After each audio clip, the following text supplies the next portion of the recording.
देखा तो पास ही जंगल में एक दिव्य शीतल प्रकाश चारों ओर फैल रहा है। उस मनोहर प्रकाश में दो भुवन मोहन बालक अपने अंग की अलौकिक छटा बिखेर रहे हैं। गोये और बाल उनके आगे आगे कुछ दूर निकल गए हैं। डाकू ने उन्हें देखा, अभी पुकार भी नहीं पाया था कि मन मुग्ध हो गया। आहा! कैसे सुंदर चेहरे हैं इनके, आंखों से तो अमृत हो बरस रहा है और इनके तो अंग अंग बहुमूल्य आभूषणों से भरे हैं। हाय हाय, इतने नन्हे नन्हे सुकुमार शिशुओं को माँ बाप ने गोए चराने के लिए कैसे भेजा। ओह, मेरा तो जी भरा आता हैमन चाहता है, इन्हें देखता ही रहूं। इनके गहने उतारने की बात कैसी, इन्हें तो और भी सजाना चाहिए। नहीं, मैं इनके गहने नहीं छीनूंगा। ना, ना, गहने नहीं होगा तो फिर आया ही क्यों। ठीक है, मैं गहने छीन लूंगा, परंतु इन्हें मारूंगा नहीं। बाबा रे बाबा, मुझसे यह काम न होगा। धत तेरे की, यह मोह छोह कैसा।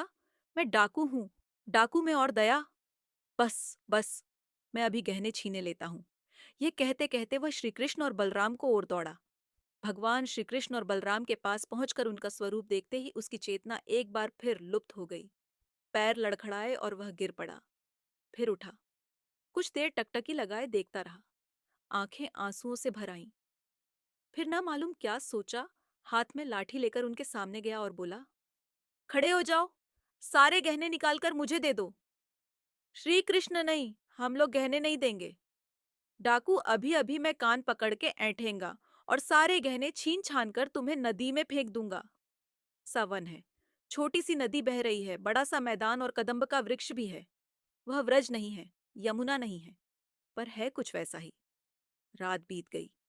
सवेरा होने के पहले ही डाकू ने कहा, देखिए पंडित जी, आप नए आदमी हैं। आप किसी पेड़ की आड़ में छिप जाइए, वह कहीं आपको देख कर ना आए तो। अब प्रातःकाल होने में विलंब नहीं है, अभी आएगा। डाकू पंडित जी से बात कर ही रहा था कि मुरली की मोहक ध्वनि उसके कानों में पड़ी। वह बोल उठा, सुनिए सुनिए पंडित जी, बांसुरी बज रही है। कितनी मधुर, कितनी मोहक, सुन रहे हैं ना। पंडित जी, कहाँ जी, मैं तो कुछ नहीं सुन रहा हूँ। क्या तुम पागल हो गए हो।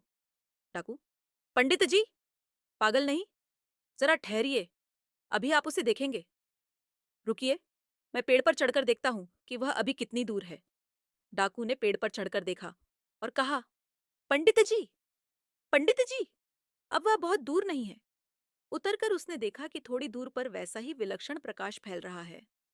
वह आनंद के मारे पुकार उठा, पंडित जी, वह है, वह है। उसके शरीर की दिव्य ज्योति सारे वन को चमका रही है। पंडित जी, मैं तो कुछ नहीं देखता। डाकू, ऐसा क्यों पंडित जी, वह इतना निकट है, इतना प्रकाश है, फिर भी आप नहीं देख पाते हैं। अजी, आप जंगल, नदी, नाला सब कुछ देख रहे हैं और उसको नहीं देख पाते। पंडित जी, हाँ भाई, मैं तो नहीं देख रहा हूँ।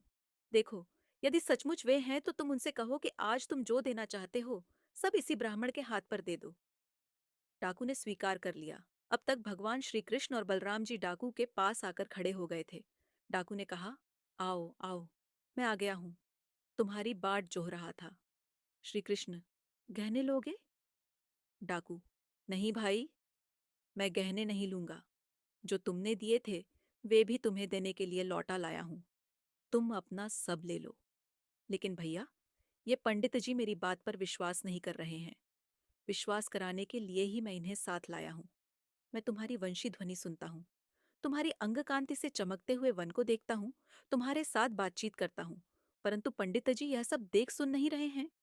यदि तुम इन्हें नहीं दिखोगे तो ये मेरी बात पर विश्वास नहीं करेंगे। श्री कृष्ण, अरे भैया, अभी ये मेरे दर्शन के अधिकारी नहीं हैं।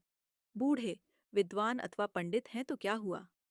डाकू, नहीं भाई, मैं बलिहारी जाऊं तुम पर, उनके लिए जो कहो वही कर दूं, परंतु एक बार इन्हें अपनी बाकी झांकी जरूर दिखा दो। श्री कृष्ण ने हंसकर कहा, अच्छी बात, तुम मुझे और पंडित जी को एक साथ ही स्पर्श करो। डाकू के ऐसा करते ही पंडित जी की दृष्टि